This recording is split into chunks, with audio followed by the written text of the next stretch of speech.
Universets udbredelse er den afgørende faktor for liv og alt, hvad vi kan se omkring os. Mange mennesker, herunder os fysikere, har misforstået grundlæggende dele af universets udbredelse, og herunder også hvorvidt galakser kan vige hurtigere end lyset. Rummet, der er mellem os af galakser, ekspanderer. Det er derfor, man siger, at galakser flytter sig væk fra os, men det gør de jo i virkeligheden ikke. Vejen eller rummet mellem os bliver bare længere eller større. Eftersom det er rummet mellem os og galaksen, der ekspanderer, og derfor ikke galaksen, der alene bevæger sig væk fra os gennem rummet, siger man, at galakserne viger. Galaksernes hastighed kaldes derfor vigehastighed. Når rummet udvider sig, er der ifølge Hubbles lov ligefrem proportionalitet mellem vigehastigheden og afstanden. Hubbles lov er den, vi kan se her, som siger, at vigehastighed er lig med Hubble-konstanten gang afstanden.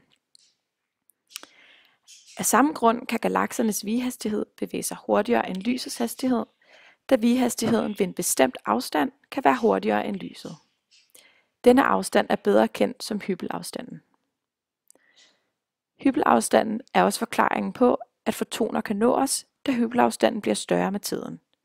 På denne måde vil lys, der befinder sig uden for Hubble-afstanden, på et tidspunkt være inden for Hubble-afstanden.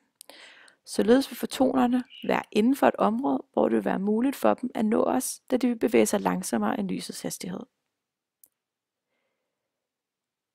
En af de videnskabsmænd, som misforstod universets ekspansion i forbindelse med galaksernes hastighed, var ingen ringere end Albert Einstein.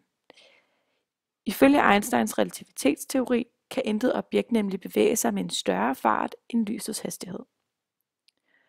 Når rummet udvider sig, og galakserne viger, vil deres vigehastighed, når den når lysets hastighed, forblive konstant, selvom afstanden fortsat vil vokse. Einsteins teori er ikke forkert, da den er gældende i alle andre tilfælde end dette. Forklaringen er, at der i dette tilfælde er tale om vigehastighed og ikke almindelig hastighed, da ekspansionen sker af rummet. Der er derfor ingen objekter, der overskrider lysets hastighed.